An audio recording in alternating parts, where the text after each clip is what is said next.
The 2022 Mercedes SL, all new and redesigned, and I've been meaning to talk about this car for quite some time now. Because growing up and even till this day, the SLs from the early 2000s and even recently, like that 2017 redesign, I have really loved it. It's a car that doesn't get the proper respect it deserves in my opinion, but growing up, especially with those early 2000s SLs, I loved the fact that it was a hardtop convertible.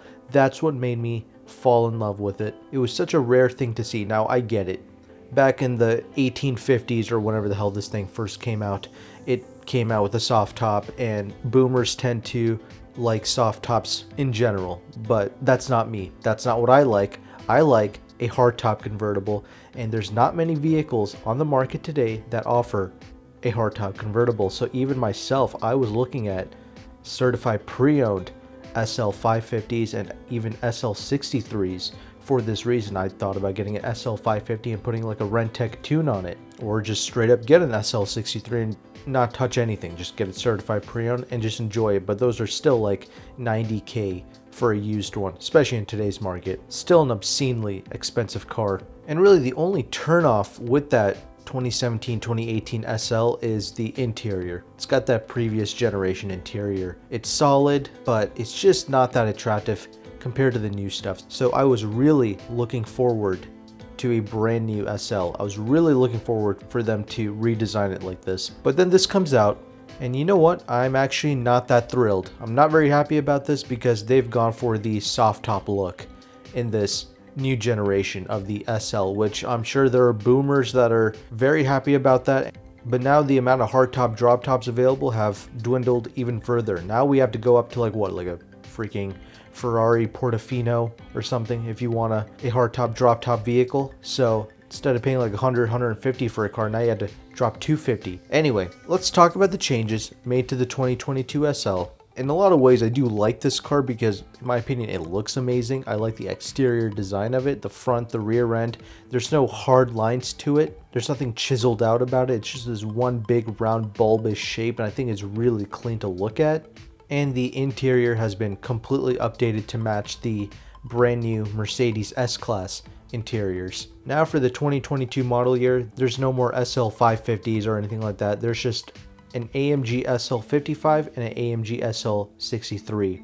So both AMG models, and I think that makes sense. This is not a high volume car. There's no need for them to add like 6-cylinder engines to it or anything like that. Just come out with the AMGs. So in this era where apparently drop tops are disappearing and also V8 cars are disappearing, at least they gave us the V8 in this instance, 2 of them to be exact. Anyway, the SL55 produces 469 horsepower and 516 pounds-feet of torque. The SL63 produces 577 horsepower and 590 pounds-feet of torque. 0 to 60 numbers are 3.8 seconds and 3.5 seconds for the SL63. A AMG hybrid version could be coming out here soon with 804 horsepower and 738 pounds-feet of torque, but that hasn't been unveiled yet, and pricing has not been unveiled yet either. Both engines are going to be mated to the 9-speed automatic transmission. Now, other things to keep in mind, this is an all-new platform. It does not share anything with the current AMG GT or the previous generation SL. So it's an all-new AMG architecture, and this is the R232 generation. The wheelbase is 5 inches longer, and I think the overall length of the vehicle is about 3 inches longer.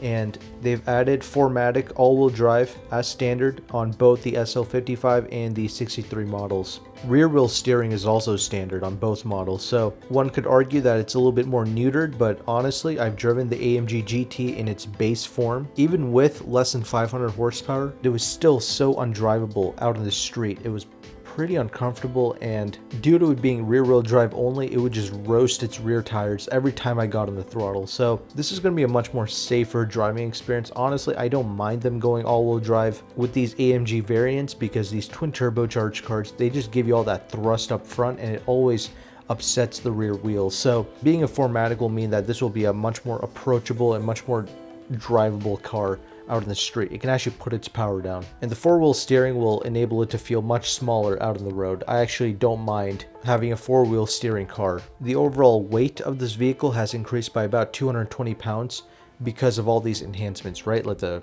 four-wheel steer, the all-wheel drive system, but being a soft top, they did save some weight there, 46 pounds to be specific, and the soft top can be raised and lowered in 15 seconds at speeds up to 37 miles per hour.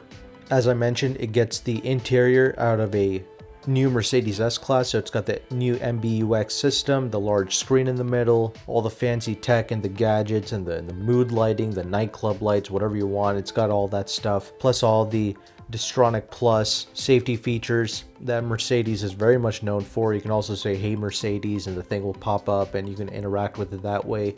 So from a technology standpoint, you're covered. But anyway, you let me know in the comment section, how do you like this new SL AMG? Do you like the fact that this is a soft top convertible? Do you like the super clean looks of it? Do you like the fact that it's all rounded off, or do you think it looks a little weird?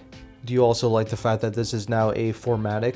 The fact that it's all-wheel drive now. I personally really like that because now it's a little bit more all-weather friendly and it's going to be a lot more approachable out on the street. I'm glad that the interior finally got updated, but again, I really like this car because it was a hardtop. But anyway, I'm not going to dwell on that much more. This is the car. This is it. We unfortunately don't have pricing on it, but we know this is going to be over 6 figures for sure. So normal humans like me, we're not going to be able to buy it anytime soon anyway. So I guess we don't have to get too worked up about it, but it's nice to dream, right? So this is the car. Let me know if you would choose it over vehicles like the new C8 Corvette, the Z06 that just came out. Would you choose it over the LC500 convertible? Would you choose it over a Porsche 911? Let me know your thoughts on the SL, but thanks again for watching. Take care and goodbye.